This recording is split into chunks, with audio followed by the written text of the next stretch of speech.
अग्नि रिजु बढ़तो जावे, कौरव सेना हुई लटाण, मची खलबली खेमा में अब, काट रयो जू काटे लाण।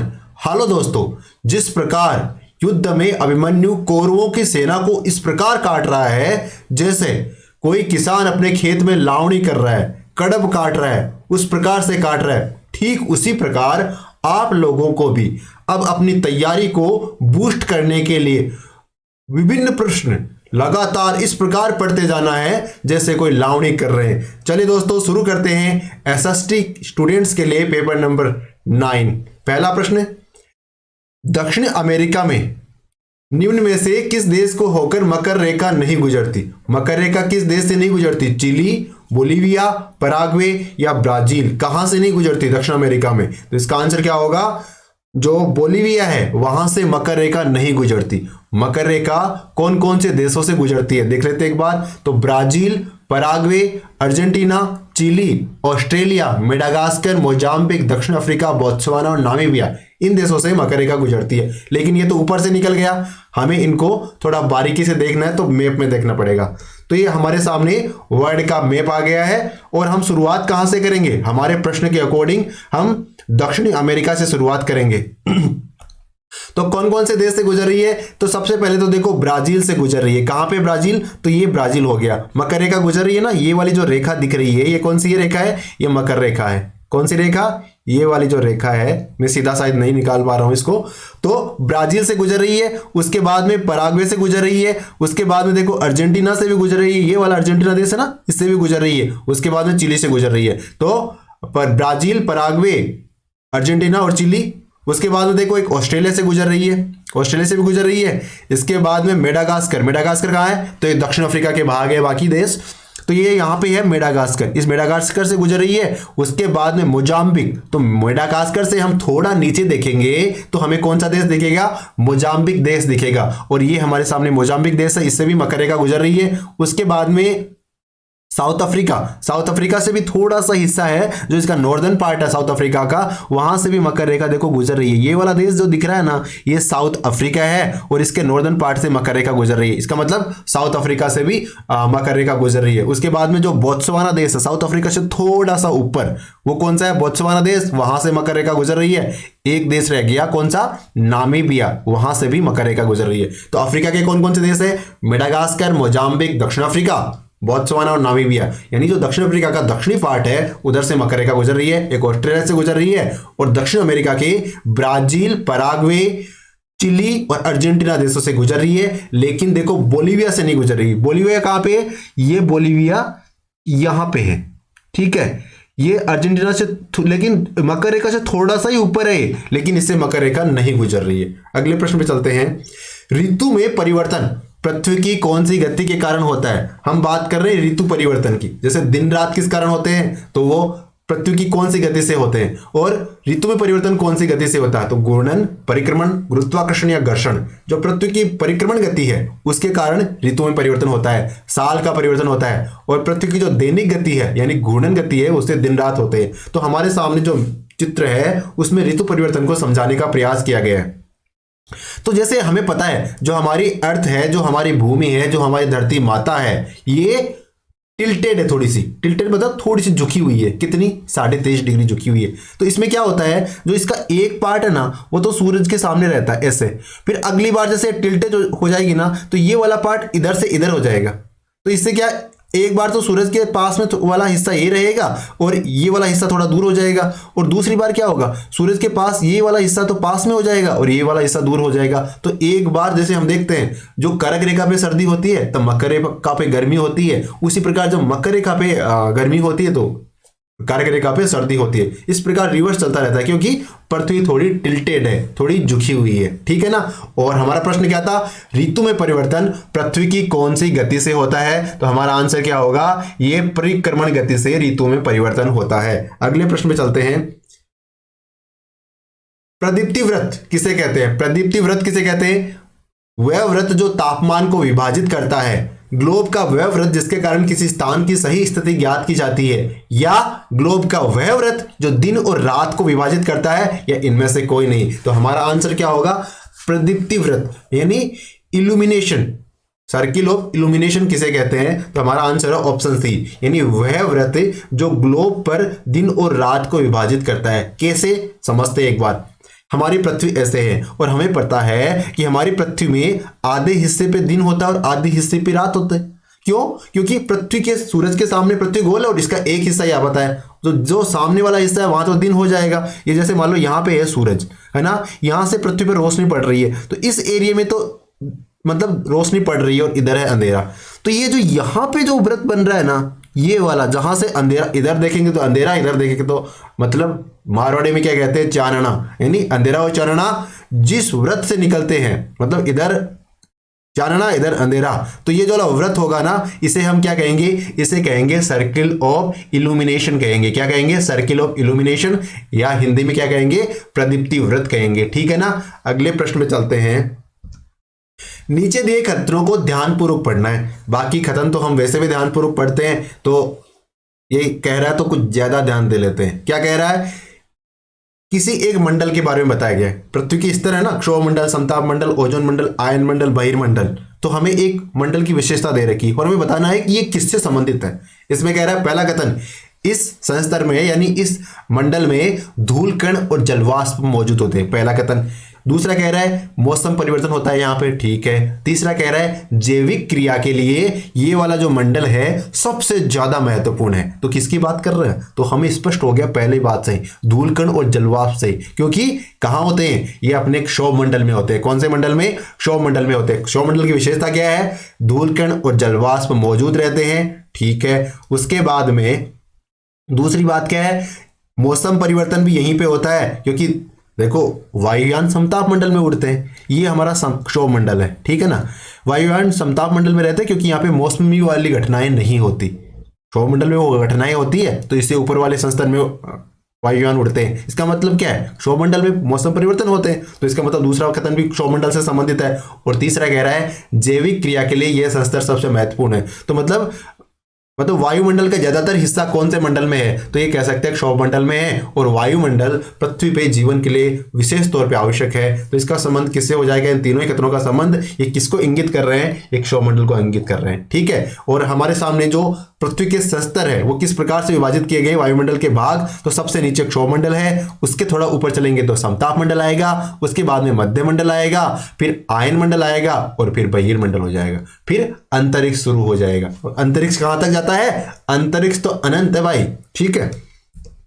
सुंडा ट्रेंच, सुंडा ट्रेंच नाम सुना है आपने? कहां पे? हिंद महासागर में, प्रशांत महासागर में, अंध महासागर में या मैक्सिको की खाड़ी में? हम बात कर रहे हैं सुंडा ट्रेंच की। तो ये अपने प्यारे हिंद महासागर में, किसमें है? हिंद महासागर में सुंडा ट्रेंच देख लेते हैं। देखिए हमारे सामने जो मैप आया है इसमें सबसे जो अच्छी जगह कौन सी लगी आपको? ये वाली जगह अच्छी लग रही होगी, है ना। ये अच्छी क्यों लग रही है? क्योंकि ये अपना प्यारा भारत है। ठीक है। इसके नीचे थोड़ा सा देखते हैं तो ये श्रीलंका हो गया।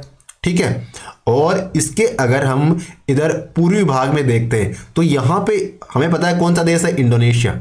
और इंडोनेशिया का ये कौन सा द्वीप है? ये है सुमात्रा द्वीप। और सुमात्रा द्वीप के जस्ट नीचे देखते हैं ना, सुमात्रा द्वीप के नीचे फैली हुई जो ट्रेंच है ना, जो उसे क्या कहते हैं? उसे कहते हैं सुंडा ट्रेंच। क्या कहते हैं? सुंडा ट्रेंच। तो सुंडा ट्रेंच कहां पे है? तो सुमात्रा के जस्ट दक्षिण में है, भारत के भी दक्षिण पूर्वी हिस्से में है। और ये कौन से महासागर में है? तो हमारा आंसर क्या होगा? ये हिंद महासागर में। कौन से महासागर में? हिंद महासागर में। तो आंसर ऑप्शन ए हो जाएगा। समझ गए ना आप इस बात को? एक बार पॉज करके देख लो। ये हमारा प्यारा भारत, भारत के नीचे देखते हैं इंडोनेशिया। आपको पता है जो मतलब है दक्षिण पूर्वी एशिया वाले भाग कौन कौन से? इंडोनेशिया, मलेशिया ना, ब्रुनई, ये वाले देश इधर हैं। तो इधर इंडोनेशिया में दो देश, इंडोनेशिया में तो वैसे हम कहते हैं कि इंडोनेशिया में 17,000 से भी ज्यादा द्वीप है। कितने द्वीप है? 17,000 से भी ज्यादा द्वीप है। लेकिन इसके दो द्वीप बड़े फेमस है। कौन कौन से? एक तो है सुमात्रा, एक है जावा। तो सुमात्रा जो द्वीप है ना उसके जस्ट नीचे कौन सी वो है? तो सुंडा ट्रेंच है वहां पे। कौन सी जलसंधि या सुंडा ट्रेंच कह सकते हैं।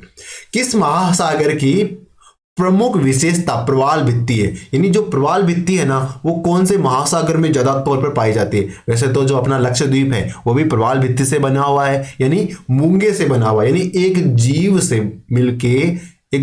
मिलके धरती जैसी परत बन गई है। वो जीव बहुत कठोर होता है ना, उसे हम क्या कहते हैं? प्रवाल भित्ति कहते हैं।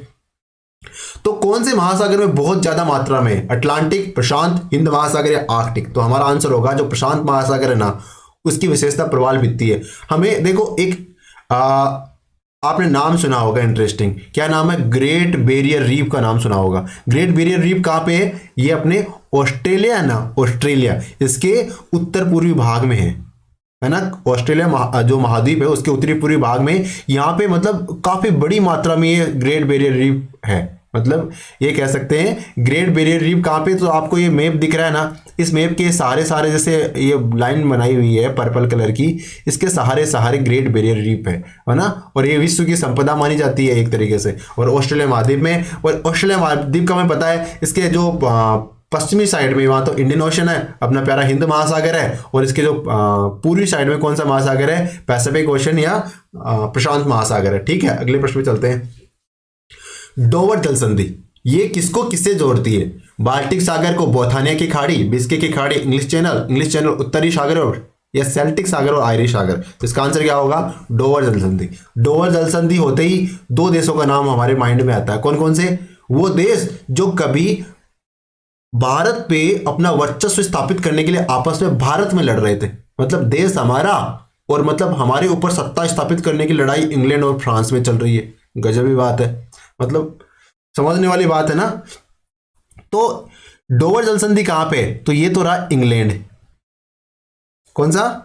इंग्लैंड, सॉरी ये इंग्लैंड है, और ये फिर यहां पे नीचे हो गया फ्रांस। ठीक है, और इंग्लैंड और फ्रांस का ये डोवर वाला है, और एक केलिस नाम का जो बंदरगाह है इधर, डोवर बंदरगाह है, तो इसके बीच में जो जल संधि है ये डोवर जल संधि है। कौन सी जल संधि है? डोवर जल संधि। अब ये किसको किससे जोड़ती है? तो ये देखो कौन सा चैनल है यहाँ पे? English channel. एक सागर को कहते हैं इंग्लिश चैनल, है ना, और इसके ऊपर वाला जो सागर है इसको कहते हैं नॉर्थ सी, मतलब उत्तरी सागर। उत्तरी सागर को इंग्लिश चैनल से जोड़ती है कौन सी जल संधि? तो ये डोवर जल संधि जोड़ती है। याद रखना इस बात को, एक काफी महत्वपूर्ण जल संधि है। और चूंकि देखो ब्रिटेन और फ्रांस दोनों ही विकसित देश है, और विकसित देशों में व्यापार बहुत अधिक मात्रा में होता है, तो ये जल संधि है ना, ये व्यापार करने में बहुत ज्यादा सहायक है, क्योंकि यहां से माल यहां तक पहुंचाने के लिए समुद्री मार्ग से आसानी से पहुंचाया जा सकता है डोवर जल संधि के माध्यम से। ठीक है, तो डोवर जल संधि किसको किससे जोड़ती है? तो इंग्लिश चैनल को उत्तरी सागर से। अगर देशों को किसको किससे अलग करती है? तो इंग्लैंड को यूके से अलग, फ्रांस को यूके से अलग करती है। ठीक है, अगले प्रश्न में चलते हैं। गल्फ स्ट्रीम धारा की उत्पत्ति कहां होती है? बात किसके कर रहे हैं? गल्फ स्ट्रीम की। बिस्के की खाड़ी, मैक्सिको की खाड़ी, हडसन की खाड़ी है, इनमें से कोई नहीं। तो हमारा उत्तर क्या होगा? जो मैक्सिको की खाड़ी है ना, कौन सी खाड़ी? मैक्सिको की खाड़ी, वहां से गल्फ स्ट्रीम धारा की उत्पत्ति होती है। गल्फ स्ट्रीम धारा, इसको देखो थोड़ा सिंपली समझते हैं, थोड़ा कंफ्यूजिंग नहीं करते, आसान भाषा में। जो गल्फ स्ट्रीम धारा है ये, इसे खाड़ी की धारा भी कहते हैं, ये मैक्सिको की खाड़ी से उत्पन्न होती है। ये तो हमने पता कर लिया, याद भी रखना है आपको। किस खाड़ी से उत्पन्न होती है? मैक्सिको की खाड़ी से उत्पन्न होती है, तथा उत्तर पूर्व में यूरोप के तट पर प्रवाहित होती है। ठीक है, और फ्लोरिडा की धारा युकाटन चैनल में मैक्सिको की खाड़ी से होते हुए फ्लोरिडा तक जाती है। अब क्या कह रहा है? एंटलीज की धारा के फ्लोरिडा की धारा से मिलने के बाद, फ्लोरिडा की धारा है ना, वो गल्फ स्ट्रीम के नाम से जानी जाती है। यानी दो धाराएं हैं, एक तो एंटलीज की धारा और एक फ्लोरिडा की धारा। एंटलीज की धारा और फ्लोरिडा की धारा आपस में मिल जाएगी तो क्या बन जाएगी? गल्फ स्ट्रीम बन जाएगी। तो कौन सी दो धाराओं के मिलने से गल्फ स्ट्रीम बनती है? तो हमारा उत्तर क्या होगा? एक तो एंटलीज, दूसरी फ्लोरिडा। ठीक है, अच्छा मैप से भी देखना है। ठीक है, मैप भी देख लेते हैं। तो हमारे सामने देखो जो अटलांटिक महासागर का उत्तरी हिस्सा आ गया है। किससे कनेक्ट, मतलब कौन सा हिस्सा? जो नॉर्थ अमेरिका वाला क्षेत्र में जो अटलांटिक महासागर है ना, उधर। तो ये देखो हमारे सामने ये होगी मैक्सिको, मैक्सिको की खाड़ी, है ना। हमने क्या, इसने क्या कहा? गल्फ स्ट्रीम कहाँ से शुरू होती है? तो मैक्सिको की खाड़ी से शुरू होती है ना, तो ये यहाँ से शुरू होती है गल्फ स्ट्रीम। ठीक है, ये ऐसे ऐसे बढ़ती है। इधर क्यूबा की धारा आ जाती है, ये मिल जाती है। इधर वेस्ट इंडीज की धारा आ जाती है, ये मिल जाती है। ये बहामास के आसपास ये तीनों धाराएं मिल जाती है, और थोड़ी सी गल्फ स्ट्रीम मतलब थोड़ी बड़ी हो जाती है। फिर इसके पास ये आगे मतलब कनाडा के आसपास से वाले द्वीपों से होते हुए आगे की तरफ बढ़ती है। फिर इधर ये ब्रिटिश आइलैंड्स के आसपास से बढ़ती हुई आगे निकल जाती है आर्कटिक महासागर की तरफ। ठीक है ना। तो क्या समझे हम इस बात, मतलब इस प्रश्न से हम क्या लेके जाएंगे? इस प्रश्न से एक बात तो ये लेके जाएंगे कि जो गल्फ स्ट्रीम की धारा है वो कहां से उत्पत्ति होती है उसकी, तो उसकी उत्पत्ति मैक्सिको की खाड़ी से होती है, पहली बात तो ये। दूसरी, एंटलीज की धारा एंटलीज की धारा और फ्लोरिडा की धारा मिलती है ना, तो क्या बनती है, गल्फ स्ट्रीम बनती है। ठीक है ना। अगले प्रश्न में चलते हैं। पर्ल ऑफ साइबेरिया किसे कहते हैं, बैकाल झील को, ग्रेट बेर झील को, करदा झील को, लिंकेर झील को। तो पर्ल ऑफ साइबेरिया किसे कहते हैं, ये कहते हैं बैकाल झील को। बैकाल झील को पर्ल ऑफ साइबेरिया कहते हैं। बैकाल झील है कहां पे, तो विश्व का सबसे बड़ा देश कौन सा है क्षेत्रफल के हिसाब से, बताओ। तो ये है रशिया। रशिया ना, ये विश्व का क्षेत्रफल का सबसे बड़ा देश है। और एक इंटरेस्टिंग बात बताता हूं, रशिया के 15 टुकड़े हो गए भाई साहब, 15 टुकड़े। मतलब ये जो कजाकिस्तान, किर्गिस्तान, तुर्कमेनिस्तान, ये सारे पहले सोवियत संघ के पार्ट थे, बाद में इसके टुकड़े हो गए, लेकिन जो सबसे बड़ा देश रहा ना वो रशिया रहा। यानी 15 टुकड़े होने के बाद भी ये विश्व का सबसे बड़ा देश है, और इतना बड़ा है कि कोई इसके आसपास भी नहीं है। ठीक है। तो लेकिन इसका अधिकतर हिस्सा है वो बर्फ से ढका हुआ है, बहुत ज़्यादा ठंडा है, और मतलब आदमी वहाँ पे रहना बड़ा मुश्किल होता है। अभी बीबीसी की एक डॉक्यूमेंट्री आई थी, उसमें बताया था कि वहाँ तापमान 51 डिग्री माइनस में चला गया, फिर भी बंदे रह रहे हैं वहाँ पे। ठीक है। तो देखो कितने, मतलब वैसे तो जो स्वभाव होता है सर्वाइवल ऑफ फिटेस्ट वाली कहानी है, यानी जो वातावरण के अनुसार अपने आप को एडजस्ट कर लेता है वही सर्वाइव करता है। तो ये कहानी उन जो सर्दी में रहते हैं उन लोगों के साथ भी है, क्योंकि हम राजस्थान में अगर 50 डिग्री गर्मी में रह सकते तो उनको ये लगता है कि अरे 50 डिग्री गर्मी में रह रहा है, और हम ये क्या सोचते हैं कि -50 डिग्री, मतलब सर्दी में -50 डिग्री में रह रहे हैं। तो ये दोनों इस प्रकार उनको ये लगता है और हमें वो लगता है। ठीक है। लेकिन हम बात करते हैं किसकी, हमारा पर्ल ऑफ साइबेरिया किसे कहते हैं, ये तो हमने देख लिया, पर्ल ऑफ साइबेरिया कहते हैं। किसे कहते हैं, बैकाल झील को पर्ल ऑफ साइबेरिया कहते हैं। कहां पे है बैकाल झील, तो ये रशिया का ये वाला देखो, रशिया का साउदर्न पार्ट, ये वाली जो झील दिख रही है ना आपको, ये कौन सी झील है, ये बैकाल झील है। ठीक है। ये वाला हिस्सा साइबेरिया है मान के चलो। तो इसका रशिया का जो दक्षिणी हिस्सा है ना उधर ही बैकाल झील है। और रशिया के 2-3 सागर भी देख लेते हैं। तो देखो, एक तो ये बेरेंट सागर का नाम सुना होगा आपने, कौन सा, बेरेंट सागर। रशिया के उत्तरी यानी साइबेरिया वाले इलाके में आर्कटिक महासागर का भाग है। रशिया के उत्तर में कौन सा महासागर है, आर्कटिक महासागर है। और यहाँ पे ये कारा सागर है, कौन सा है, कारा सागर। और इधर है लेप्टोव सागर। ठीक है। तो अगर हमें सेट करना हो किससे, पश्चिम से पूर्व की तरफ, तो पहले तो बेरेंट सागर हो गया, उसके बाद में कारा सागर हो गया, फिर एकदम पूर्व में कौन सा हो गया, लेप्टोव सागर हो जाएगा। इस प्रकार, क्योंकि आजकल थोड़े ट्रिकी प्रश्न आ रहे हैं तो हमें थोड़ा थोड़ा डीपली भी देखते जाना है। कहीं मतलब ज्यादा टफ आ गया तो भी थोड़े बहुत तो हम उसमें भी अटका के आएंगे। आगे चलते हैं। संपूर्ण महासागरीय क्षेत्रफल के कितने प्रतिशत भाग पर महाद्वीपीय मग्न तट का विस्तार है। अब बात कर रहा है कि पूरा महासागरीय क्षेत्र और उसके कितने प्रतिशत एरिया पे महाद्वीपीय मग्न तट का विस्तार है। 6.5, 7.5, 8.5, 9.5। तो इसका आंसर क्या होगा, ऑप्शन बी यानी 7.5%। यानी महासागरीय क्षेत्र का 7.5% क्षेत्र है ना वो महाद्वीपीय मग्न तट है। ठीक है। अब ये बताओ, ये महाद्वीपीय मग्न तट होता क्या है, ये किस चिड़िया का नाम है। तो जो महाद्वीपीय मग्न तट का तात्पर्य क्या है, वैसे तो जैसे मान लीजिए हम रहते हैं वो स्थल रूप है। ठीक है। एक होता है समुद्र, पूरा समुद्र की तरह। लेकिन क्या होता है कि कुछ एरिया जो हमारे जो स्थल जहां पे हम रहते हैं उससे तो नीचे, लेकिन समुद्र का जो नॉर्मल स्तर है गहराई का उससे थोड़ा ऊपर होता है। इस प्रकार के एरिया को क्या कहते हैं, उसे कहते हैं महाद्वीपीय मग्न तट। यहाँ पे यानी जैसे मान लो उस एरिया में जाओगे ना तो आपको पानी है ना, पानी उतना गहरा नहीं दिखेगा। जितना सागर के आगे वाले हिस्से में जाओगे तो पूरे सागरीय क्षेत्रफल का 7.5% एरिया है ना वो महाद्वीपीय मग्न तट है। अब टेक्निकल लैंग्वेज में इस बात को तो हमने समझ लिया इस प्रकार से, जैसे ये तो अपना स्थल रूप हो गया, फिर ये महाद्वीपीय मग्न तट हो गया, और ये इसको जो ये ढाल होती है ना महाद्वीपीय मग्न तट से समुद्र की तरफ, इसे क्या कहते हैं, इसे महाद्वीपीय ढाल, मग्न ढाल कहते हैं। और ये अंतरसागरीय कंदरा, ये जो इस प्रकार बनी है इसे अंतरसागरीय कंदरा कहते हैं। बाकी आप लोगों ने तो इसको डीपली वैसे भी पढ़ रखा है। अब इसे टेक्निकल लैंग्वेज में किस प्रकार समझते हैं, तो महाद्वीपीय मग्न तट सागर या महासागर में जल के भीतर धरती का एक मग्न तट होता है जो किसी महाद्वीप का समुद्र तल से कम ऊंचाई वाला अंश हो। वही बात हमने जो कही है। फिर महाद्वीपीय मग्न तट पर पानी की गहराई कम होती, ये बात भी हमने कह दी थी। और मग्न तट के अंत में आगे महाद्वीपीय ढलान, जैसे मग्न तट खत्म होगा फिर महाद्वीपीय ढलान होगी, फिर महासागर शुरू हो जाएगा। ठीक है।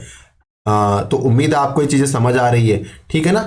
निम्नलिखित में से कौन से कारक किसी भौगोलिक क्षेत्र की जैव विविधता के लिए खतरा हो सकते हैं। जैव विविधता, बायोडाइवर्सिटी के लिए खतरा क्या हो सकते हैं। वैश्विक तापन, जनसंख्या वृद्धि, विदेशी प्रजाति का संक्रमण या शाकाहार को प्रोत्साहन। तो देखो शाकाहार को प्रोत्साहन कैसे होगा? शाकाहार को प्रोत्साहन का तात्पर्य क्या होगा कि आप जीव जंतुओं को कम हार्म कर रहे हैं, है ना, तो उससे तो जो बायोडाइवर्सिटी उसको बढ़ावा मिलेगा। जैसे मतलब शाकाहार मतलब शाकाहार को फॉलो कर रहे हो आप, तो एक तो मान लीजिए आप विभिन्न प्रकार के जीवों को पहले तो मारते और फिर उनको खा जाते, तो उससे क्या होता, तो वो जीव तो धीरे धीरे खत्म हो जाएंगे ना अगर लगातार खाते रहे। लेकिन शाकाहार को प्रोत्साहन करेंगे तो वो जीव जीवित रहेंगे, तो बायोडाइवर्सिटी तो शाकाहार को प्रोत्साहन देने से तो कम नहीं होगी, तो ये तो गलत हो गया। अच्छा, वैश्विक तापन कारण होता है क्या? बिल्कुल होता है। कैसे होता है? जैसे मान लीजिए उदाहरण के तौर पे लेते हैं, जैसे मान लीजिए समुद्र का कोई हिस्सा है, ठीक है, वहां पे समुद्र का तापमान मान लो 2 डिग्री सेल्सियस है, समुद्र के पानी का तापमान 2 डिग्री सेल्सियस है, और वहां पे कोई स्पेसिफिक जीव है, ठीक है, वो रह पाते हैं। अब मतलब जैसे मान लो वैश्विक तापन हुआ, और वैश्विक तापन होने से जो ग्लेशियर पिघले, ग्लेशियर पिघल, एक तो जल स्तर बढ़ गया, पहली बात तो ये हो गया, तो वैसे भी उनका जो विन्यास है वो विखंडित हो जाएगा, जो उनका स्थापन है वो विखंडित हो जाएगा। अब दूसरी बात, अब जैसे मान लीजिए तापमान यहाँ पे समुद्र का तापमान बढ़ गया 3 डिग्री हो गया, अब वो जीव जो 2 डिग्री में सर्वाइव कर सकते थे वो 3 डिग्री में सर्वाइव नहीं कर पाएंगे, तो फिर जैव विविधता तो खत्म हो गई ना, अगर वो जीव खत्म हो रहे तो। इसी प्रकार जनसंख्या वृद्धि भी कारण है। इसी प्रकार विदेशी प्रजाति अगर आक्रमण कर देती है किसी स्पेसिफिक जीव पे, तो वो जीव खत्म हो जाएगा, और वो जीव खत्म होगा तो सीधा सीधा जैव विविधता या बायोडाइवर्सिटी कम हो जाएगी। तो ये 3 कारण है जो बायोडाइवर्सिटी के लिए खतरा है, लेकिन शाकाहार को प्रोत्साहन ये खतरा नहीं है। तो हमारा आंसर क्या हो जाएगा? ऑप्शन 1, 2, 3 ये बायोडाइवर्सिटी के लिए खतरा है, ठीक है। डेयरी फार्मिंग के लिए आवश्यकता होती है, डेयरी फार्मिंग के लिए क्या आवश्यकता होगी? अधिक पूंजी कम श्रम की, कम पूंजी अधिक श्रम की, अधिक पूंजी अधिक श्रम की, या फिर कम पूंजी कम श्रम की? तो देखिए जो डेयरी फार्मिंग है उसके लिए आपको पूंजी भी अधिक चाहिए, पूंजी भी अधिक चाहिए, और मतलब लेबर भी बहुत चाहिए। डेयरी फार्मिंग का तात्पर्य क्या होता है? मतलब फार्म हाउस बनाना, और उसमें उद्देश्य क्या रखना? अधिक पशुओं को रख के, मतलब डेयरी मतलब दूध या दूध से संबंधित जो आइटम होते हैं ना वो बनाना। तो डेयरी फार्मिंग में अधिक पूंजी की आवश्यकता होगी, क्योंकि मान लीजिए आप 50 गायें लेके आए, अब 50 गायों की कॉस्ट कितनी होती है? बहुत ज़्यादा ही होगी ना, और फिर 50 गायों की देखभाल करने के लिए आदमी भी आपको उस हिसाब से चाहिए होंगे। तो मतलब आप लोग छोटी मोटी डेयरी फार्मिंग तो हमारे सबकी होती है ना, घर में 3-4 ढांडे तो होते ही होते हैं, मतलब 3-4 पशु, ढांडे मतलब पशु होते हैं, तो आप मारवाड़ी हो आप तो समझते ही हो। और तो उसमें लेबर भी ज़्यादा चाहिए, श्रम भी ज़्यादा चाहिए, और उसमें पूंजी भी ज़्यादा चाहिए, तो ये इसकी विशेषता होती है। तो ऑप्शन सी उसका राइट आंसर हो जाएगा। अगला प्रश्न, व्यापारिक स्तर पर की जाने वाली सब्जियों और फलों फूलों की कृषि जिसके परिवहन में ट्रकों का अधिक उपयोग होता है क्या कहलाता है? यानी ऐसी कृषि जो फलों और फूलों और सब्जियों की है, पहली बात तो। दूसरी, ट्रकों का उपयोग अधिक है, उस प्रकार की खेती को क्या कहेंगे? Market farming, truck farming, dairy farming या हाइड्रोपोनिक्स? तो इस प्रकार की खेती को हम कहेंगे ट्रक फार्मिंग। क्या कहते हैं? ट्रक फार्मिंग कहते हैं, ठीक है। अगला प्रश्न, निम्नलिखित देशों में कौन लौह इस्पात उद्योग में अधिक उन्नत है? लौह इस्पात उद्योग में अधिक उन्नत कौन सा देश है? फ्रांस, ब्राजील, भारत या जापान? तो लौह इस्पात उद्योग में अधिक जो उन्नत देश है वो कौन सा है? वो जापान है ना, वो लौह इस्पात में काफी ज्यादा उन्नत देश है, ठीक है। कौन सा देश? जापान देश। और विश्व में अगर कच्चा लोहे के उत्पादन और कच्चा इस्पात के उत्पादन की अगर बात करते हैं तो सबसे टॉप पे कौन है? तो सबसे टॉप पे तो चाइना, ठीक है। कितना करता है? तो देखो मतलब आप अंदाजा लगा सकते हो कि LMT शायद है 131 LMT और ये 128 LMT है, और जापान 80 LMT। मतलब पहले नंबर पे चीन और दूसरे नंबर पे जापान, किसमें? कच्चा लोहा उत्पादन करने में और कच्चा इस्पात उत्पादन करने में, यही दो पहले दूसरे नंबर पे है। भारत कौन से नंबर पे आता है? भारत आता है देखो 1 2 3 4 5 6 7 8 9, भारत आता है 90 नंबर पे। यानी कच्चा लोहा उत्पादन करने में भारत 90 नंबर पे है, और कच्चा इस्पात उत्पादन करने में भारत 90 नंबर पे है, ठीक है। अगले प्रश्न पे चलते हैं। अच्छा, लोहे के निर्यात, जो इस्पात के निर्यातक देशों में भी सबसे ऊपर कौन है? तो ये चाइना और जापान है ना, इसके इस्पात के निर्यातक देशों में टॉप पे। यानी सबसे ज्यादा कच्चा लोहा कहाँ उत्पादित होता है? चाइना जापान में। सबसे ज्यादा कच्चा इस्पात कहाँ उत्पादित होता है? चाइना जापान में। और सबसे ज्यादा कच्चा इस्पात का निर्यात कौन करता है? तो चाइना जापान ही करते हैं, ठीक है। अगले प्रश्न में चलते हैं। ऑटोमोबाइल उद्योग की दृष्टि से किस देश का विश्व में अग्रणी स्थान है? जापान, यूएसए, जर्मनी या इटली? हम बात कर रहे हैं ऑटोमोबाइल इंडस्ट्री। ऑटोमोबाइल इंडस्ट्री यानी जो कार से संबंधित कार बनाती हो या मतलब मोटरसाइकिल बनाती हो, इस प्रकार के जो व्हीकल बनाने की जो इंडस्ट्री है उसे हम क्या कहते हैं? Automobile industry. और इसमें कौन सा देश टॉप पे है? तो हमें आइडिया हो ही गया है कौन सा? Japan, USA, Germany, Italy. तो जो जापान देश है वो ऑटोमोबाइल उद्योग में टॉप पे चल रहा है। कौन सा? जापान। तो देखो कुछ कंपनियां जापान की देख लेते हैं। ये कंपनी जापान की है। कौन सी? टोयोटा जापान की है, बिल्कुल है। होंडा भी जापान की है। निशान जापान की है। सुजुकी जापान की है। लक्सस जापान की है। डिहात्सु ये भी जापान की है। क्या है? माज्डा और फिर सुबारू, ये सारी जापानीज कंपनीज है। यानी विश्व की जो बड़ी बड़ी कंपनी है। भारत में भी देखो ब्रांड ही है। हमारी कार कौन सी होती है? टोयोटा, होंडा, निशान, सुजुकी। और बाकी जो भारतीय कंपनियां है ना, इन्होंने टाई अप मतलब इनसे कर रहे हैं। जैसे मारुति सुजुकी होगी, है ना, हीरो होंडा होगी, या निशान माइक्रा होगी। यानी एक पार्ट इंडिया की कंपनी का, एक पार्ट जापानीज कंपनी का। तो ये जो जापानीज कंपनी है। अच्छा ठीक है, अब ये सामने आपके कौन सी गाड़ी आ गई बताओ? मतलब आप तो गाड़ियों के शौकीन हो ना, और कल को आप इस प्रकार की गाड़ी लेके भी आओगे। तो कौन सी गाड़ी है? तो ये लंबरगिनी है। अब ये बताओ, लंबरगिनी जो गाड़ी आती है जो आप लेके आओगे एक दिन, आप, मुझे पता है कि मेरे विद्यार्थी तो बिल्कुल लेके आएंगे एक दिन लंबरगिनी। तो ये लंबरगिनी गाड़ी कौन सी लंबरगिनी कंपनी है, वो कौन से देश से संबंधित है? जापान से है क्या? नहीं। आप मुझे इसके बारे में बताओगे कौन से देश से संबंधित है ये कंपनी? ये है इटली से। किस देश से? जो इटली है ना, उससे संबंधित है। कौन सी? लंबरगिनी। अगले प्रश्न में चलते हैं। भारतीय संविधान की प्रारूप समिति की अध्यक्षता निम्नलिखित में से किसने करी थी? प्रारूप समिति की अध्यक्षता की बात कर रहे हैं। अंबेडकर साहब, वी एन राव साहब, पंडित जवाहरलाल नेहरू साहब या सरदार पटेल साहब? तो इसका आंसर क्या होगा? भारतीय संविधान की जो प्रारूप समिति है उसकी अध्यक्षता अपने बाबा साहब श्री भीमराव अंबेडकर जी ने करी थी। किसने करी थी? बाबा साहब ने करी थी। और प्रारूप समिति के कितने सदस्य थे? तो प्रारूप समिति में 7 सदस्य थे। आपको एक एक को याद कर लेना है, किसी को भूलना नहीं है। बी आर अंबेडकर साहब यानी बाबा साहब, उसके बाद गोपाल स्वामी अयंगर साहब, अल्लादी कृष्ण स्वामी अय्यर, के.एम. मुंशी, सैयद मोहम्मद सादुल्ला, एन माधवराव और टी कृष्णाचारी। ये मतलब 7 सदस्य थे। तो एन माधवराव पहले नहीं थे, ये बी.एल. मित्तर थे। पहले बी.एल. मित्तर, जब ये समिति बनी थी तब बी.एल. मित्तर उस समिति के सदस्य थे। लेकिन बाद में बी.एल. मित्तर की जगह एन माधवराव आए। और टी कृष्णाचारी नहीं थे, ये डी.पी. केतान साहब है ना, उनकी मृत्यु हो गई थी, इस कारण ये पोस्ट खाली हो गई थी। तो टी कृष्णाचारी को डी.पी. केतान साहब की जगह रखा गया था। तो आपको ये 7 के नाम याद रख लेना है। एग्जाम में प्रश्न आने की 99% संभावना है इससे। तो आपको जो प्रारूप समिति की अध्यक्षता कौन करी थी, कौन कौन सदस्य थे, किसकी मृत्यु हो गई थी, माधवराव ने किसका स्थान लिया था, इस प्रकार के प्रश्नों को तैयार कर लेना है और इसी स्लाइड से हो जाएंगे। निम्नलिखित उद्देश्यों में से कौन सा एक भारत के संविधान की उद्देशिका में समाविष्ट नहीं है? यानी भारत के संविधान की उद्देशिका किसे कहते हैं? प्रस्तावना में कौन सी बात नहीं है? विचार की अभिव्यक्ति, आर्थिक स्वतंत्रता, अभिव्यक्ति की स्वतंत्रता या विश्वास की स्वतंत्रता? तो इनमें से कौन सा है जो भारत के संविधान की उद्देशिका में लिखा हुआ नहीं है? तो विचार की स्वतंत्रता नहीं लिखा। हाँ, तो इसमें विचार की स्वतंत्रता तो लिखा हुआ है, इसका मतलब आर्थिक स्वतंत्रता की बात नहीं करी गई है। विचार, व्यक्ति, विश्वास, धर्म और उपासना की स्वतंत्रता की बात करी गई है, तो मतलब आर्थिक स्वतंत्रता की बात नहीं करी गई। इसका आंसर ऑप्शन बी होगा, ना कि ऑप्शन ए। तो इसको मतलब काटो, ऑप्शन बी कर लो। अब देखो, भारत की संविधान की उद्देशिका हमारे सामने आ गई है और मैंने आपको बहुत बार बोला है, क्या बोला है कि उद्देशिका को शब्द से रट लेना है। क्या उद्देशिका है हमारी भारत की जो प्रस्तावना क्या कहती है कि हम भारत के लोग भारत को एक संपूर्ण प्रभुत्व संपन्न समाजवादी पंथ निरपेक्ष लोकतंत्रात्मक गणराज्य बनाने के लिए तथा उसके समस्त नागरिकों को 3 प्रकार की न्याय की बात करी गई है। कौन कौन सी न्याय?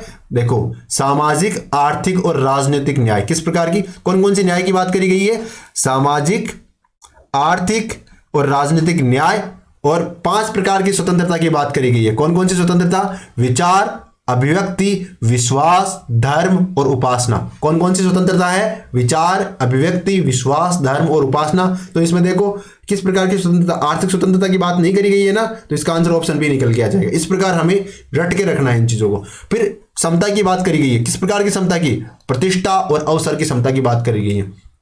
तथा उन सब में व्यक्ति की गरिमा और राष्ट्र की एकता और अखंडता सुनिश्चित करने वाली बंधुता बढ़ाने के लिए दृढ़ संकल्प होकर अपनी इस संविधान सभा में आज तारीख 26 नवंबर 1949 ईस्वी मिति मार्च शुक्ल सप्तमी विक्रम संवत 2006 विक्रमी को एतत् द्वारा इस संविधान को अंगीकृत, अधिनियमित और आत्मार्पित करते हैं। क्या कहते हैं संविधान के उद्देश्य का, हम एक बार फिर से देखेंगे।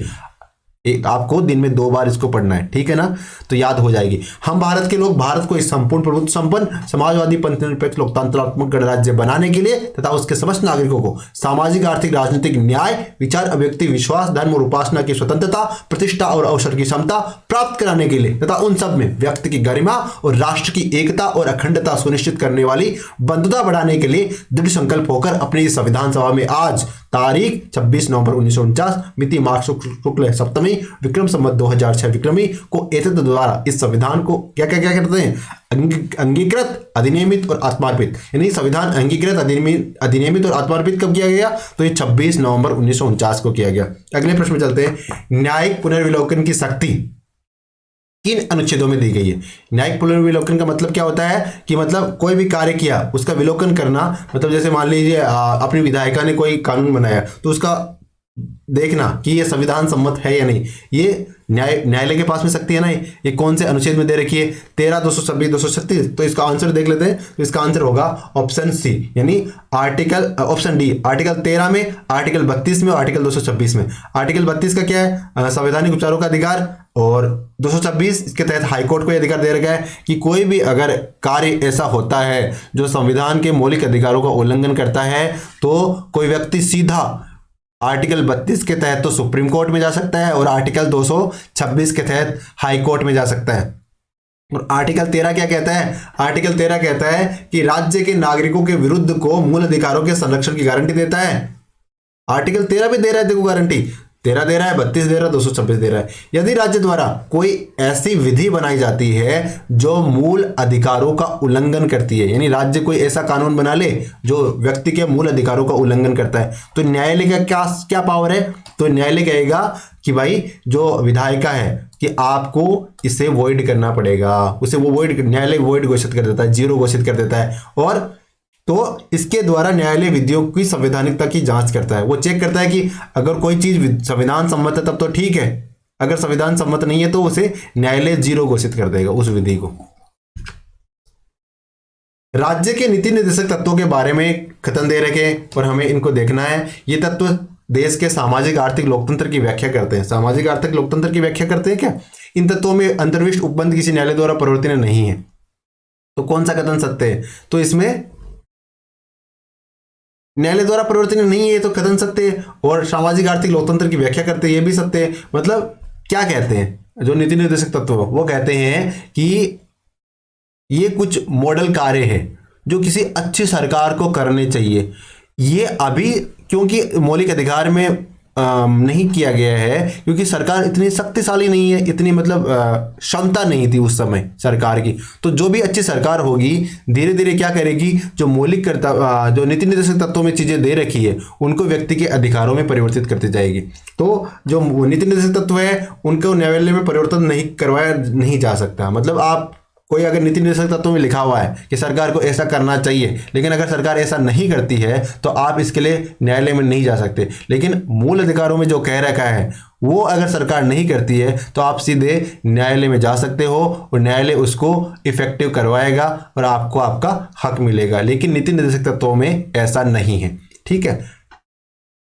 और आर्टिकल 37 क्या कहता है कि राज्य के नीति निर्देशक तत्व संबंधी प्रावधानों को किसी भी न्यायालय द्वारा परिवर्तन नहीं करवाया जा सकता। तो ये कौन से अनुच्छेद में दे रखी है ये बात, ये आर्टिकल 37 में दे रखी है। किस में दे रखी है, आर्टिकल 37 में दे रखी है।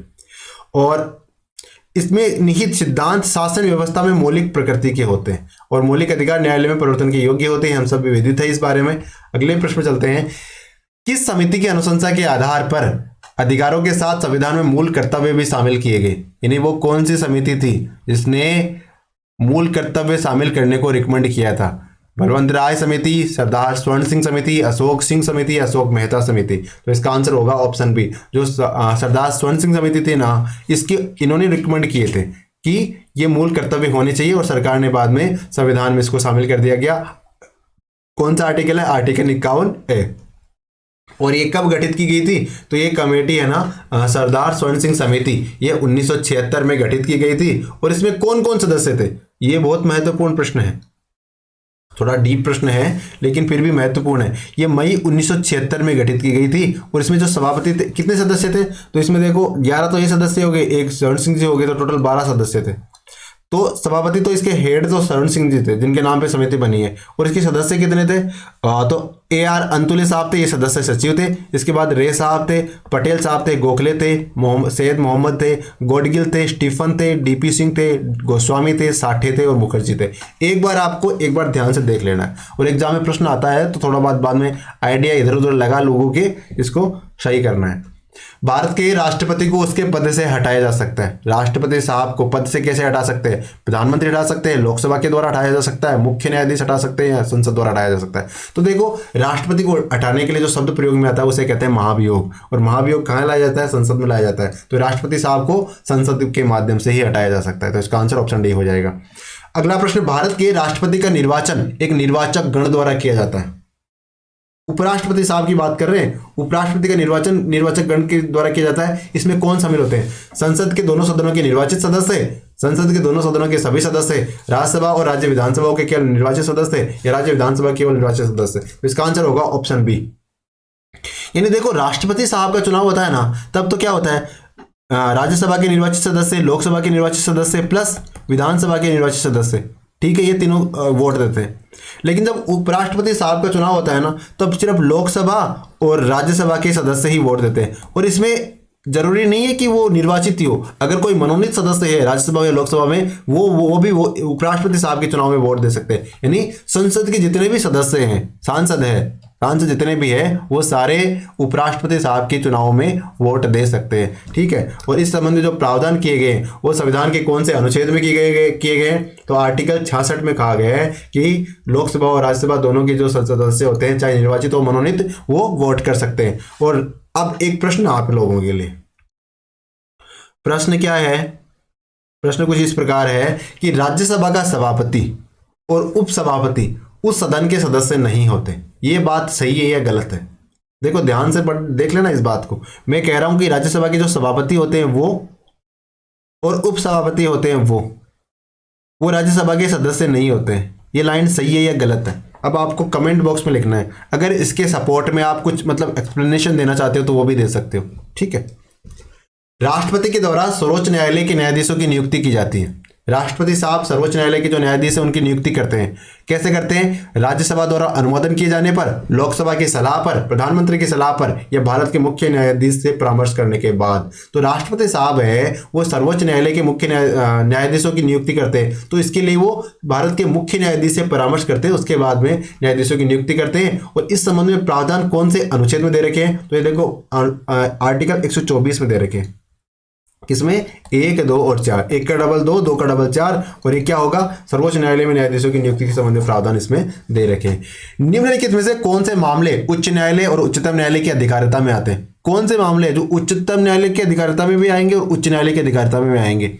केंद्र और राज्यों के बीच में विवाद, राज्यों के परस्पर विवाद, संविधान के उल्लंघन के संरक्षण या मूल अधिकारों को परिवर्तन। तो देखो, बाकी तो हमें पता नहीं, लेकिन हमें पता है आर्टिकल 32 और आर्टिकल 226 ये किससे संबंधित है? ये मूल अधिकारों को प्रवर्तन करने से संबंधित है। आर्टिकल 32 सुप्रीम कोर्ट को यह पावर देता है कि वो अगर कोई व्यक्ति को कोई परेशानी है मूल अधिकारों को लेके, तो आर्टिकल 32 के तहत वो सीधा सुप्रीम कोर्ट जा सकता है, और आर्टिकल 226 के तहत वो हाई कोर्ट जा सकता है। और दोनों के पास पावर है कि उसको मौलिक अधिकार दिलवाए, है ना।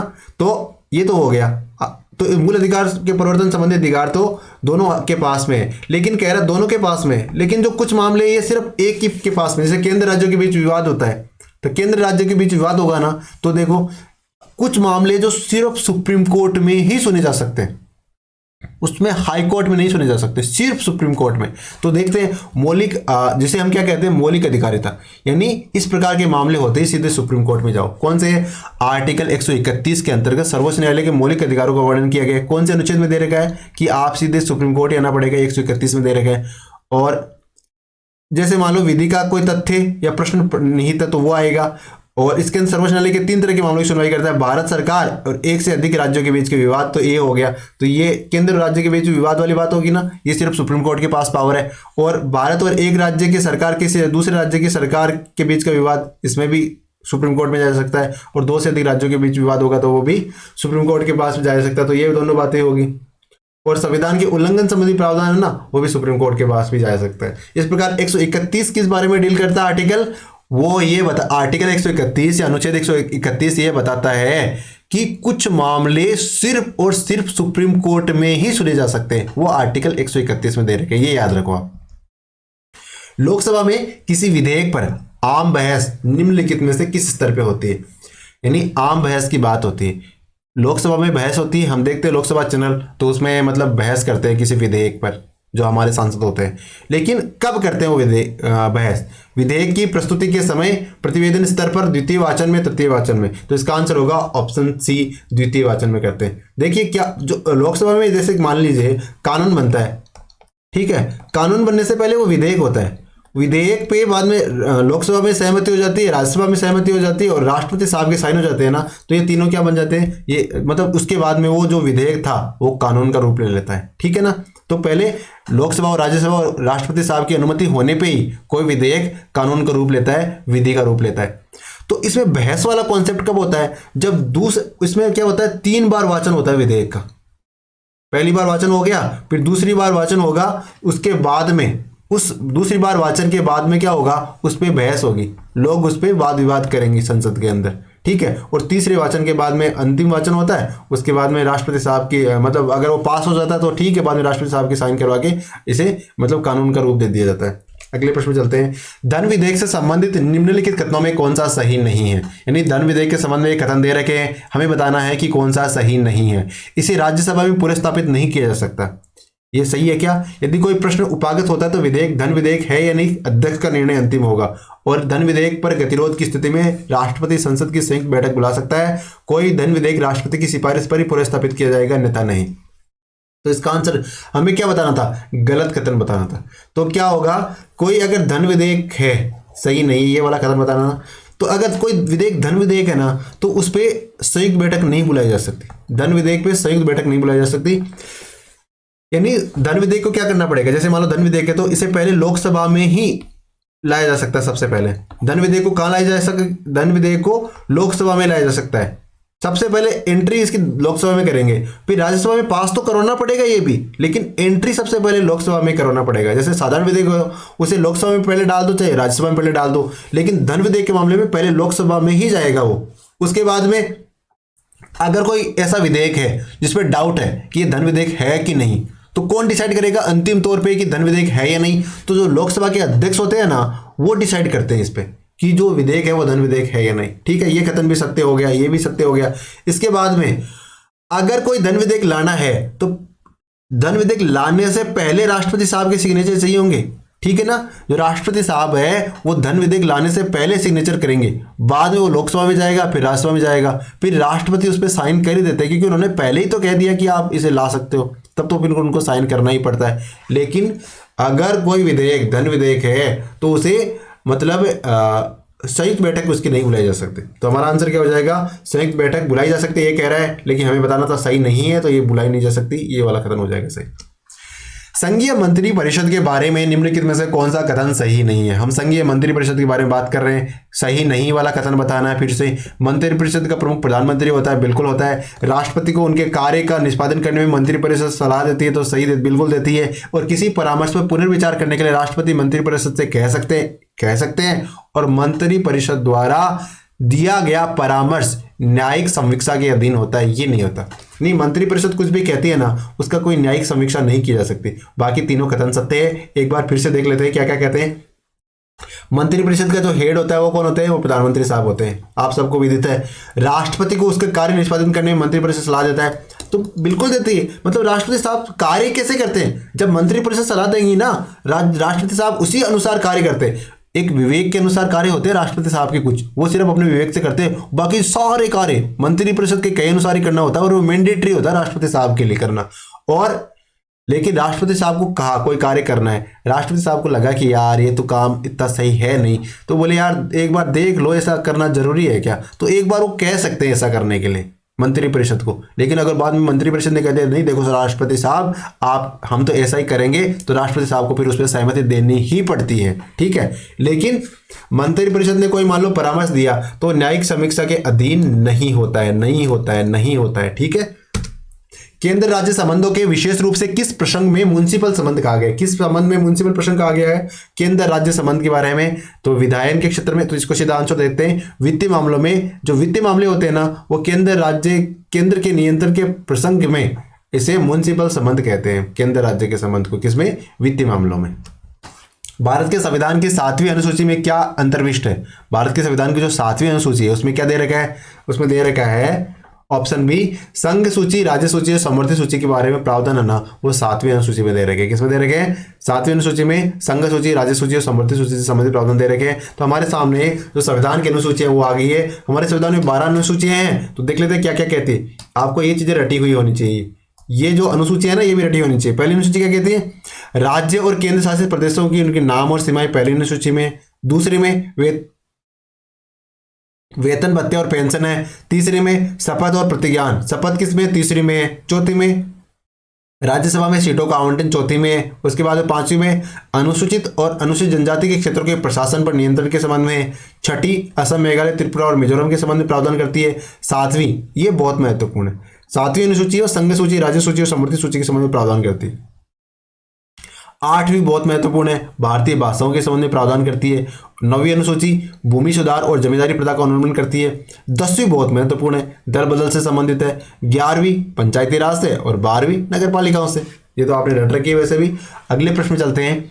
भारत के संविधान का आर्टिकल 352 उसमें क्या लिख रखा है, वित्तीय आपातकाल, राज्यों में संवैधानिक व्यवस्था की विफलता, संविधान के भाग 3 में प्रदत्त अधिकारों के परिवर्तन का निलंबन या सामान्य आपातकाल। तो इसमें देखो 3 प्रकार के आपातकाल के प्रावधान किया गया। एक तो राष्ट्रपति शासन, एक वित्तीय आपातकाल, एक जो आपातकाल होता है कब, जब मान लो युद्ध छिड़ जाए, बाहरी आक्रमण हो जाए या सशस्त्र विद्रोह हो जाए, उस परिस्थिति में आपातकाल लगाते हैं। वो कौन से अनुच्छेद के तहत लगाते हैं, वो आर्टिकल 352 के तहत लगाया जाता है। किसके तहत, 352 के तहत। सिंधु घाटी सभ्यता के लोगों का मुख्य व्यवसाय क्या था, यानी सिंधु घाटी सभ्यता के लोग है ना उनका व्यवसाय क्या था, व्यापार करते थे, पशुपालन करते थे, शिकार करते थे, कृषि करते थे, तो वो लोग व्यापारी थे। सिंधु घाटी सभ्यता के जो लोग है ना, हमने जैसे मान लो देखा भी है तो व्यापारी वर्ग था वहां पे, तो व्यापार उनका मुख्य व्यवसाय था। अगला प्रश्न, हड़प्पा संस्कृति के संदर्भ में कथन सत्य है कौन सा, पशुपति इस काल का महत्वपूर्ण देवता थे, इस काल में लोग कांसा निर्माण विधि जानते थे, यह संस्कृति अश्व केंद्रित थी। तो देखो ये संस्कृति अश्व केंद्रित तो बिल्कुल नहीं थी, क्योंकि अश्व कौन लेके आए थे, आर्य लेके आए थे, और आर्य तो कहते हैं कि सिंधु घाटी सभ्यता के बाद में आए थे, तो ये अश्व केंद्रित नहीं थी, है ना। तो पहला, पशुपति उस काल में महत्वपूर्ण देवता थे, बिल्कुल थे पशुपति देवता। और इस काल में लोग कांसा निर्माण विधि जानते थे, कांसा का निर्माण जानते थे, बिल्कुल जानते थे। अब पशुपति देवता थे ऐसा कैसे मान लें, क्योंकि विभिन्न मोहरें मिली हुई है, मतलब एक मोहर मिली हुई है जिसमें वो पशुपति देवता है वो मतलब योग मुद्रा में बैठे हुए हैं। तो देखते हैं एक बार क्या लिख रखा है डिस्क्रिप्शन में। हड़प्पा संस्कृति में पशुपति महत्वपूर्ण देवता थे, और एक मुहर पर एक योगी को ध्यान मुद्रा में एक टांग पर दूसरी टांग डाले हुए, यानी इस प्रकार की मुद्रा को क्या कहते हैं, पद्मासन मुद्रा कहते हैं, में बैठा दिखाया गया। इसके चारों ओर एक तो हाथी है, एक बाघ है, एक गेंडा है ना। और इस देवता को पशुपति, इन देवताओं जो इनको पशुपति महादेव बताया गया। इस काल के लोग कांसे के निर्माण और प्रयोग से भली भांति परिचित थे। सामान्य धातु शिल्प द्वारा कांसा निर्माण में तांबे में टिन मिलाकर किया जाता था। अतः दूसरा कथन में सत्य है। अश्व केंद्रित ये थी नहीं, तो ये कथन गलत हो जाएगा। निम्न में से किसे रोगों का महान चिकित्सक और शल्य क्रिया विशेषज्ञ माना गया है, यानी रोगों का महान चिकित्सक और शल्य क्रिया का विशेषज्ञ, अदिति को, अश्विनी को, दियोस को या पूषण को। तो देखो जो अपने अश्विनी कुमार है इनको महान चिकित्सक माना गया और शल्य क्रिया विशेषज्ञ माना गया। अलार कलाम है ना वो किसके आचार्य थे, यानी किसके गुरु थे, अलार कलाम जी न्याय दर्शन के, किसके थे? वेदांत दर्शन के, बौद्ध दर्शन के, सांख्य दर्शन के। तो जो आर कलाम जी है वो बौद्ध दर्शन के आचार्य थे। किसके? बौद्ध दर्शन के। निम्नलिखित में से किस अभिलेख में देवनाम पियदसी कौशाम्बी पाटलिपुत्र के अधिकारियों को जारी आदेश का उल्लेख है? कौन से अभिलेख में है जिसमें जो देवनाम पियदसी है ना, किसके लिए? अशोक के लिए तो प्रयोग हुआ ना ये शब्द। उन्होंने कौशाम्बी पाटलिपुत्र के अधिकारियों को आदेश जारी किया है। इसमें कालसी, मानसेरा, रुमेंदेही या सिज्म अभिलेख। तो जो सिज्म वाला अभिलेख है, कौन सा? सिज्म अभिलेख। इस सिज्म अभिलेख में क्या लिख रखा है कि एक देवनाम पेदसी है, इन्होंने कौशाम्बी और पाटलिपुत्र के अधिकारी है उनको आदेश जारी किया है। तो ये सिज्म अभिलेख में उल्लेखित है। कौशाम्बी पाटलिपुत्र के अधिकारियों को आदेश जारी करने संबंधी प्रावधान जो देवनाम पेदसी यानी अशोक के कौन से अभिलेख में है? सिज्म अभिलेख में दे रखे हैं। अगले प्रश्न पे चलते हैं। निम्नलिखित में से किस खिलजी शासक ने दिल्ली के राज सिंहासन पर बैठने के लिए अपने ससुर की हत्या कर दी थी? अच्छा, वो उसका ससुर भी था, उसका चाचा भी था। कौन था? कुतुबुद्दीन ऐबक, जलालुद्दीन खिलजी, गयासुद्दीन बलबल या अलाउद्दीन खिलजी? तो ये था अलाउद्दीन खिलजी। अलाउद्दीन खिलजी जिसने चित्तौड़ पे आक्रमण किया था, सिवाना पे आक्रमण किया था और रणथंभौर पे आक्रमण किया था, वही अलाउद्दीन खिलजी। बड़ा माड़ा आदमी था ये। तो इसने क्या किया? अपने चाचा को ही मार दिया। किसको? जलालुद्दीन खिलजी को मार दिया। जलालुद्दीन खिलजी इसका चाचा भी था और ससुर भी था। मतलब पता नहीं कैसा कॉन्सेप्ट है। और मतलब जलालुद्दीन खिलजी कौन था? तो मतलब वो क्या बोलते हैं, उसको एक बाल भी नहीं समझता। इस प्रकार का जो खतन है ना, तो वो जलालुद्दीन खिलजी का खतन है। तो आपको वो खतन पे देखना है कौन सा है। चौथ क्या था? औरंगजेब द्वारा लगाया गया धार्मिक कर, शिवाजी द्वारा लगाया गया एक मार्ग कर, अकबर द्वारा वसूल किया जाने वाला सिंचाई कर या पड़ोसी राज्यों द्वारा शिवाजी द्वारा लगाया गया भूमि कर? तो चौथ है ना, वो पड़ोसी राज्यों पर शिवाजी साहब है ना, शिवाजी महाराज, छत्रपति शिवाजी महाराज, उन्होंने पड़ोसी राज्यों पर भूमि कर लगाया था और उस भूमि कर को क्या नाम दिया था? चौथ नाम दिया था। तो शिवाजी महाराज दो प्रकार के टैक्स वसूलते थे दूसरी रियासतों से, एक रियासतों से, एक तो चौथ, एक सरदेशमुखी। तो चौथ जो नाम का जो कर है वो भूमि पर लगाया गया कर था, पड़ोसी राज्यों पे। राणा प्रताप और अकबर के मध्य प्रसिद्ध युद्ध कौन से स्थान पे हुआ था? फतेहपुर सीकरी, हल्दीघाटी, सिकंदरा और रायसीन। तो हम सबको पता है ये हल्दीघाटी में युद्ध हुआ था, राणा प्रताप और अकबर के मध्य, जिसमें मतलब इसका कोई निर्णय नहीं निकला, लेकिन कई ऐसे मतलब अपने आप को ज़्यादा विद्वान समझते वो कहते हैं कि अकबर इसमें जीत गया, लेकिन ऐसा इसमें कोई निर्णय निकला नहीं था, क्योंकि अकबर है ना राणा प्रताप को पकड़ नहीं पाए थे और उसके बाद में भी चित्तौड़ वाले इलाके पर राणा प्रताप का शासन रहा था। तो ये कह नहीं सकते कि अकबर जीता था। हालांकि ये निर्णय अनिर्णित रहा था और बाद में दिवेर वाले युद्ध के बाद में, दिवेर वाले युद्ध में तो उसकी सेना को हराया था और अधिकतर मेवाड़ के जितने भी क्षेत्र उन्होंने जीते थे अकबर ने, तो उन्होंने वापिस प्राप्त कर लिए थे। आर्य समाज के संस्थापक कौन थे? बाल गंगाधर तिलक, राजा राम मोहन राय, स्वामी दयानंद सरस्वती या स्वामी विवेकानंद? तो आर्य समाज के संस्थापक थे वो, आर्य समाज के संस्थापक दयानंद सरस्वती साहब होंगे ना। तो ऑप्शन सी इसका राइट आंसर होगा, ना कि ऑप्शन बी। ठीक है, आर्य समाज के संस्थापक स्वामी दयानंद सरस्वती थे।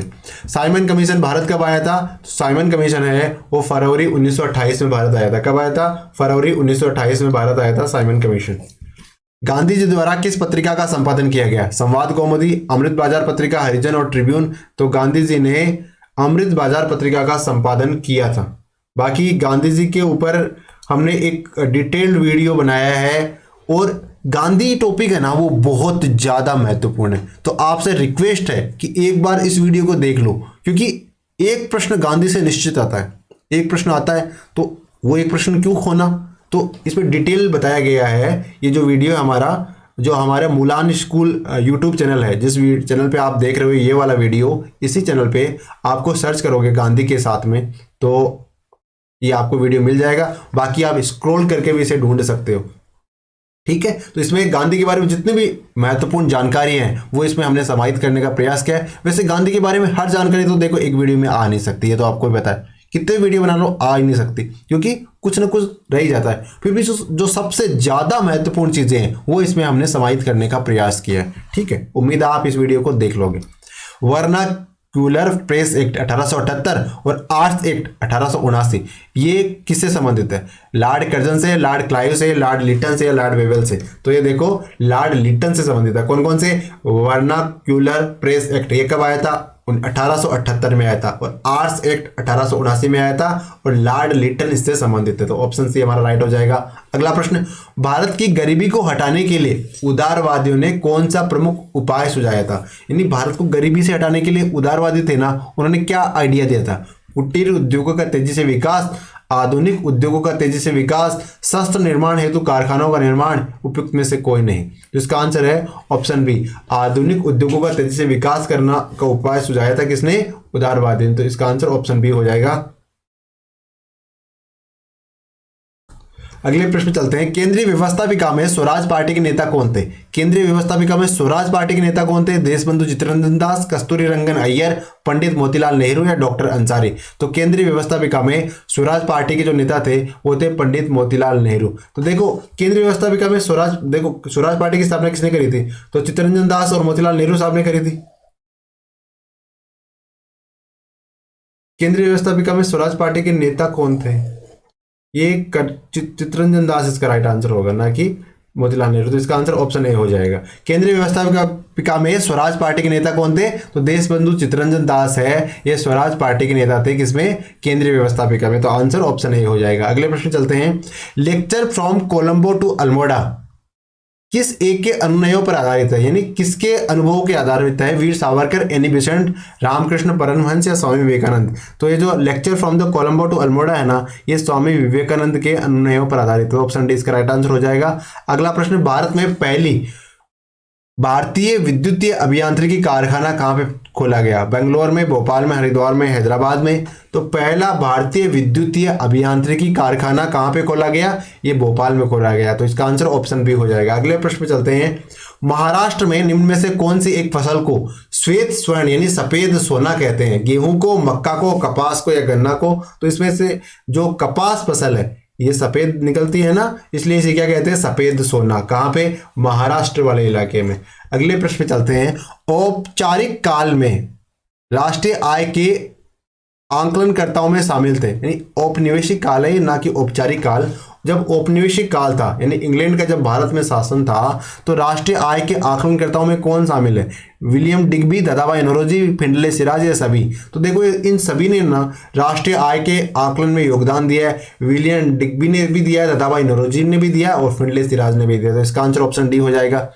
भारत में आर्थिक सुधारों का प्रारंभ कौन से साल में हुआ? 1995, 1991, 2001? तो इसका आंसर हम सबको पता है 1991 में एलपीजी आई थी।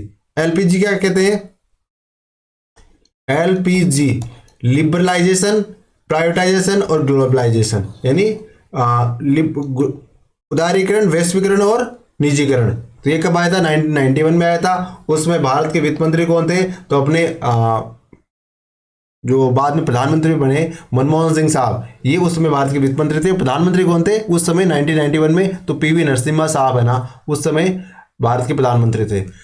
और डब्ल्यूटीओ को पहले किस नाम से जानते थे? जीएटीटी, यूनिसेफ, अंकटाड या एफएओ? तो डब्ल्यूटीओ वर्ल्ड ट्रेड ऑर्गेनाइजेशन जिसकी स्थापना 1 जनवरी 1995 को हुई, इससे पहले ये जीएटीटी के रूप में जाना जाता था, general agreement on tariff and trade. क्या था इसकी फुल फॉर्म जीएटीटी की? General agreement on tariff and trade. और ये मोस्टली किस पे डील करता था? ये सिर्फ सेवाओं में डील करता था, लेकिन डब्ल्यूटीओ नहीं, जीएटीटी सिर्फ वस्तुओं में डील करता था, लेकिन डब्ल्यूटीओ वो सेवाओं और वस्तुओं दोनों में डील करता है। ठीक है, अगले प्रश्न पे चलते हैं। Poverty and famines an essay of entitlement and deprivation किताब है, इसके लेखक कौन है? क्या नाम है? पुअर्टी एंड फेमिन्स, इतना याद रखो आप। ये किसने लिखी है? दांडेका रथ ने, अमर्त्य सेन ने, गुन्नार मिडल ने, प्रभात पटनायक ने। तो पुअर्टी एंड फेमिन्स लिखी है अमर्त्य सेन साहब ने। किसने लिखी है? अमर्त्य सेन ने लिखी है। अगले प्रश्न चलते हैं। बैंक केवल मुद्रा प्रदान करने वाले ही नहीं बल्कि एक महत्वपूर्ण अर्थ में वे मुद्रा के निर्माता भी है। ये टिप्पणी किसकी है?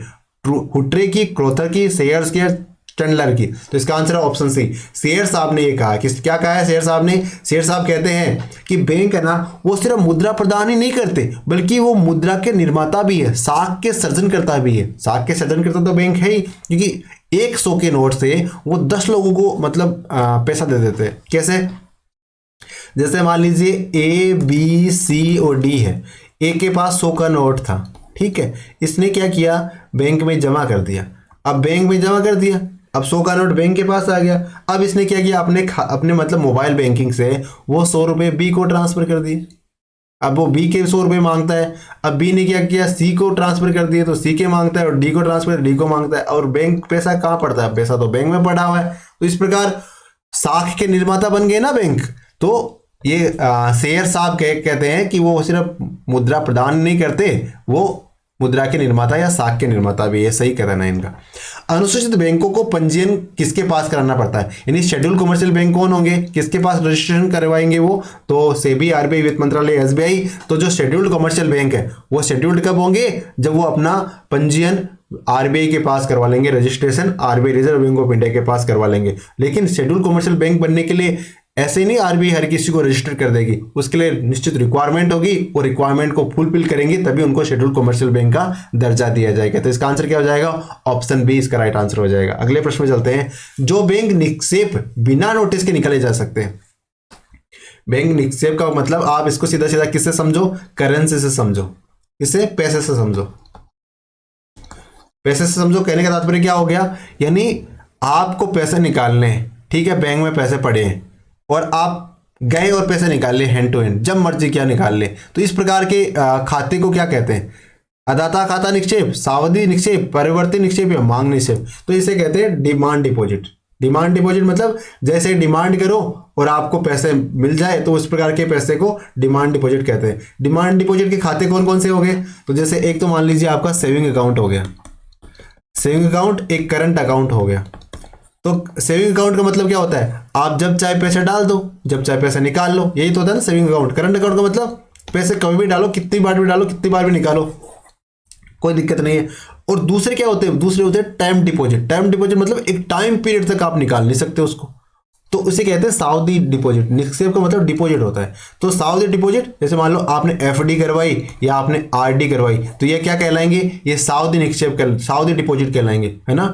टर्म डिपॉजिट, टर्म यानी सावधि डिपॉजिट, और टाइम डिपॉजिट मतलब डिमांड डिपॉजिट जो मांगते ही मिल जाए, उसे कहेंगे डिमांड डिपॉजिट, ठीक है, मांग निक्षेप। यानी ऑप्शन डी हमारा राइट आंसर हो जाएगा कि बिना कोई नोटिस दिए कभी पैसे निकाल सकते, कभी डाल सकते, उसे हम कहेंगे डिमांड डिपॉजिट। अगले प्रश्न में चलते हैं। निम्न में से कौन सी समिति बैंकिंग क्षेत्र में सुधारों से संबंधित है? बैंकिंग क्षेत्र के सुधारों से संबंधित कौन सी समिति है? तो एल.सी. गुप्ता समिति, चक्रवर्ती नरसिम्हन या केलकर। तो इनमें से जो नरसिम्हन समिति है वो बैंकिंग क्षेत्र में सुधारों से संबंधित समिति है। कौन सी? नरसिम्हन समिति। ये कब बनी थी? तो 1991 में जो सुधार हुए थे ना, उसके बाद में ये समिति बनी थी। 1991 में बनी थी ये समिति, और इसने एलपीजी मतलब जो बात करें ना लिबरलाइजेशन, प्राइवेटाइजेशन, ग्लोबलाइजेशन को सुधार को लागू किए जा सके थे तब तक, और इसने कुछ सुझाव दिए। इन्होंने कहा कि जो मौद्रिक नीति है उसमें जो एसएलआर होती है, सीआरआर होती है, बैंक रेट होती है, रिवर्स रेपो होती है, रेपो होती है, इनको थोड़ा कम किया जाए, नीचे लाया जाए। किसने कहा था? नरसिम्हन कमेटी ने कहा था। और इसने ये ऐसा भी कहा कि जो भारत में बैंकिंग सिस्टम हो उसमें 4 प्रकार के बैंक होने चाहिए। एक तो अंतर्राष्ट्रीय स्तर के बैंक, राष्ट्रीय स्तर के बैंक, जिला स्तर के बैंक, ग्राम स्तर के बैंक, ठीक है।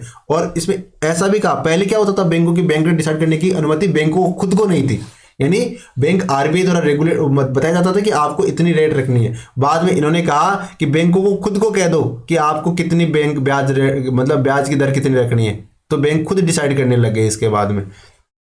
और 1994 के बाद में जो बैंक आए, मतलब जो बैंक बने उन्हें क्या कहेंगे? दूसरी पीढ़ी के बैंक कहा गया। जो नरसिम्हन कमेटी के सुझावों के बाद में जो बैंक बने थे वो दूसरी पीढ़ी के बैंक कहे जाने के लगे थे।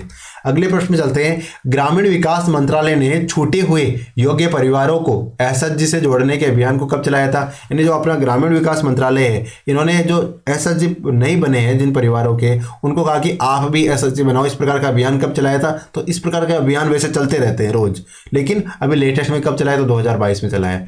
तो इसका आंसर ऑप्शन ए हो जाएगा।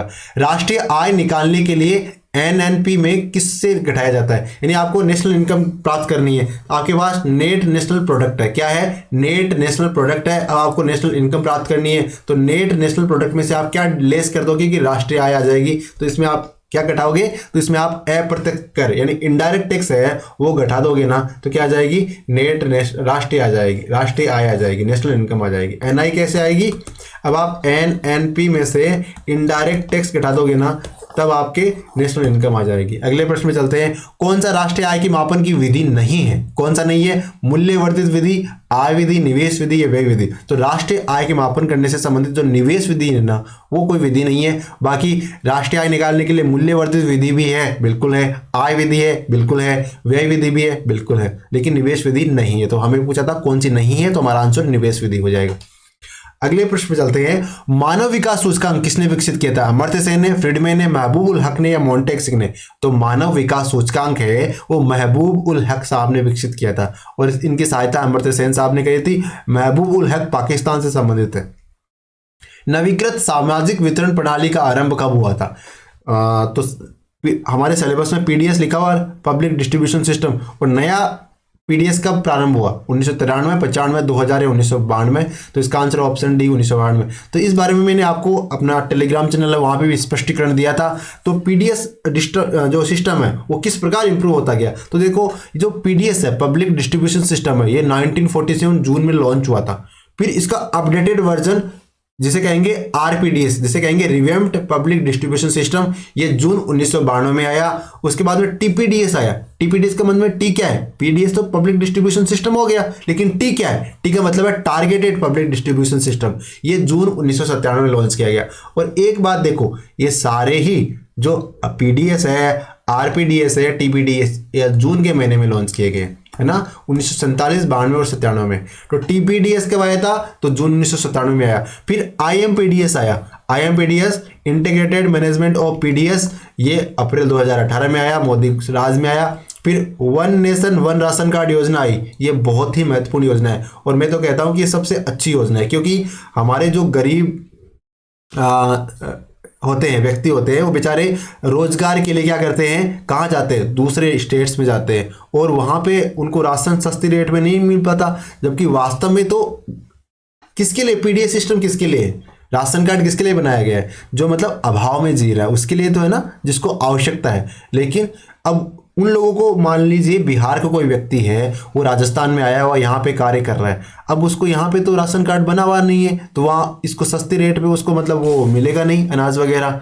तो फिर सरकार ने ONORC यानी one nation one ration card योजना लेके आई और इसे इम्प्लीमेंटेशन कब से स्टार्ट कर दिया, अगस्त 2019 से one nation one ration card योजना को शुरू कर दिया। इसके माध्यम से बिहार का व्यक्ति राजस्थान में भी अब मतलब सस्ती दरों पर वो राशन को प्राप्त कर सकता है। अगले प्रश्न में चलते हैं, लिखित परीक्षाओं में प्रश्नों के कितने प्रकार हो सकते हैं, 3, 4, 5 या 7। तो लिखित परीक्षाओं में प्रश्नों के 4 प्रकार हो सकते हैं। कितने, 4 प्रकार।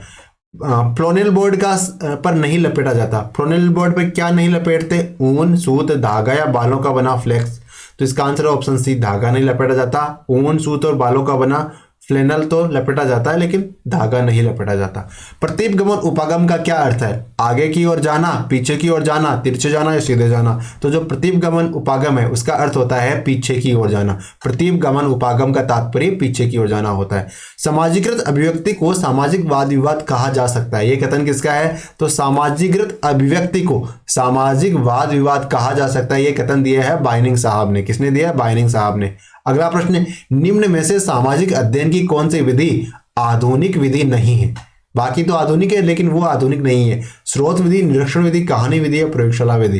तो जो कहानी विधि है ये आधुनिक विधि थोड़ी है, ये तो काफी पुरानी विधि है। तो स्रोत विधि, निरीक्षण विधि और प्रयोगशाला विधि ये तो सामाजिक अध्ययन की नई विधियां हैं, लेकिन कहानी विधि ये परंपरागत विधि है। अगले प्रश्न में चलते हैं, सामाजिक विज्ञान शिक्षण की किस पद्धति में छात्र विशिष्ट से सामान्य की ओर बढ़ता है। अरे विशिष्ट से सामान्य की ओर बढ़ रहा है, आगमनात्मक, निगमनात्मक, स्रोत या फिर परियोजना। इसका आंसर होगा ऑप्शन ए, आगमनात्मक विधि है उसमें छात्र विशिष्ट से सामान्य की ओर बढ़ रहा है। ठीक है, आगमनात्मक विधि में। अगला प्रश्न, ज्ञान की प्रत्येक कड़ी एक दूसरे से संबंधित है और इस शिक्षण उपागम में व्यवहारिकता और सार्थकता पर बल दिया जाता है। यह किस उपागम की विशेषता बता रहा है, यानी हमने जो बातें करी है ना, ये किससे संबंधित है, कि सकेंद्रीय उपागम, चक्रीय उपागम, प्रतीप गमन उपागम या सहसंबंध उपागम। तो इसका आंसर होगा ऑप्शन बी, चक्रीय उपागम। क्या होगा, चक्रीय उपागम इसका आंसर होगा। अगले प्रश्न में चलते हैं। शिक्षण सामग्री का प्रमुख तत्व क्या है? माध्यम, विधा, दोनों या कोई नहीं? तो देखो, शिक्षण सामग्री में माध्यम भी महत्वपूर्ण है और विधा भी महत्वपूर्ण है, दोनों चीजें महत्वपूर्ण है, तो इसका आंसर ऑप्शन सी हो जाएगा। अगला प्रश्न, श्रव्य दृश्य सामग्री नहीं है, कौन सी है जो श्रव्य और दृश्य सामग्री नहीं है? छायाचित्र, दूरदर्शन, चलचित्र या ड्रामा? तो जो श्रव्य दृश्य सामग्री कौन सी नहीं है?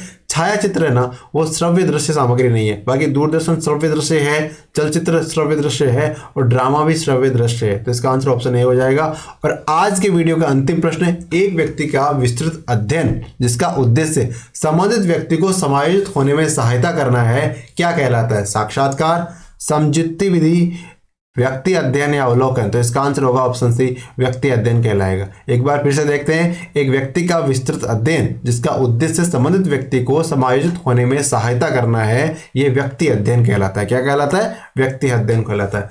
ठीक है, उम्मीद आपको हमारी ये सीरीज पसंद आ रही है। अगर पसंद आ रही है तो चैनल को सब्सक्राइब कर लो, अपने दोस्तों के साथ चैनल को शेयर करो और लगातार वीडियो देखते रहो। और पढ़ाई में किसी प्रकार की कोई कमी नहीं करनी है। वीडियो तो आपके मतलब मन करे तो देखो, लेकिन स्टडी बहुत हार्डली करनी है, अच्छी पढ़ाई करनी है। मतलब कल को ये नहीं कहना पड़े कि थोड़ा सा और पढ़ लेता। ठीक है, थैंक यू।